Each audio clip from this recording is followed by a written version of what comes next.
Hello everyone and welcome to my presentation. My name is Arthur Carvalho. I am a faculty member at Miami University and I'm happy to introduce my ongoing work with Dr. Suman Bunia on verifying AI content authenticity using decentralized technologies. Very recently, we have seen a huge proliferation of fake images created by generative AI models. Just to give you three examples, I have on my screen now a picture, a fake image of the Pope wearing some sort of a white jacket. I also have a fake image of former American President Donald Trump being arrested. And the third image, of course, a fake image of the former British Prime Minister Boris Johnson dancing in public. Of course, there are some serious consequences when we start to proliferate and produce all these fake images. We have been discussing now potential election interference that this image can produce, can cause. We can have an erosion of trust in media. And of course, this image can be produced to cause some sort of financial frauds, to commit financial fraud. And there are some potential solutions to these issues as well.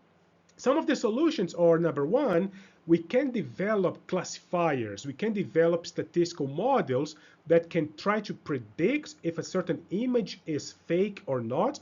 Of course, these models have many issues. Some of them are, number one, they're not really always accurate. Number two, they're really model dependent.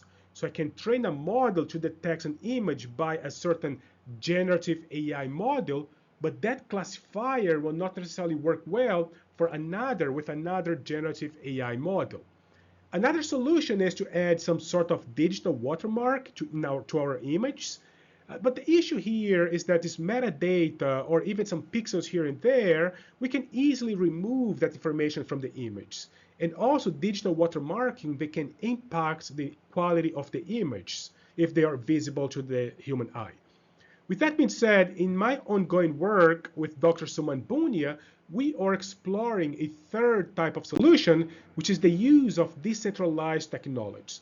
So we can, roughly speaking, we can define this solution using three steps.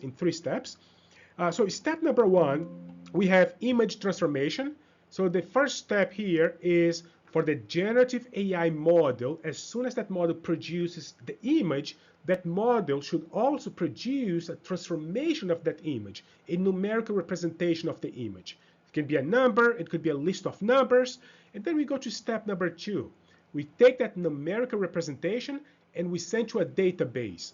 Ideally, that database is vendor independent, is decentralized. It means it's not controlled by any single entity, and it is immutable. It cannot be changed at all, such as blockchain technology.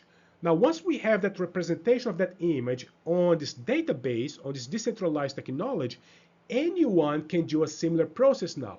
If I see an image myself, I can try to verify that image. I can recalculate this numerical representation of the image and check if that representation is on the blockchain. If it is, it means that image was produced by some sort of generative AI model. So with that being said now, there are issues with our solution that we are, of course, we're working on right now. The number one issue is how to represent image numerically, how to make that translation from pixels to one single number or a list of numbers. And there are different approaches out there. We can use hash functions. Hash functions have issues because any change to a single pixel can completely change a hash value. We can also have vector embeddings. Vector embeddings can be very interesting. Instead of one number, we have a list of numbers representing an image. But now putting this list of numbers on a blockchain and search these numbers can be quite expensive. So the verification process can take a while. It can be quite expensive. So in our research, what we're trying to do is to answer these two questions. Number one, what's the best way to represent this image numerically? And number two, once we have that representation, what's the best technology that we should use to store that data that will allow us to quickly search the data to verify if an image is authentic or not. With that being said, thank you so very much for listening to my presentation.